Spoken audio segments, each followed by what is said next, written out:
Dis nie Tabi nie, dis 'n seekoei. Lucy word wakker. Haar sussie Tabi is nie in haar bed nie. "Waar's Tabi?" vra Lucy vir mamma.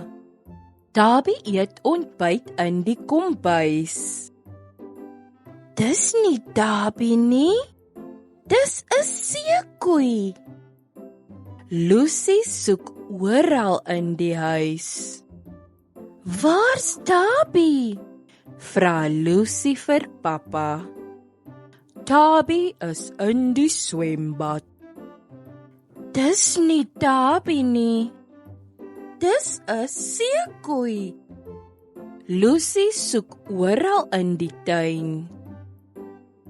"Waar's Tabi?" vra Lucy vir die buurman. "Tabi speel in die park." "Dis nie Tabi nie, dis 'n seekoei." Toe hoor Lucy 'n snaakse geluid. Sy kielie die seekoei met mening.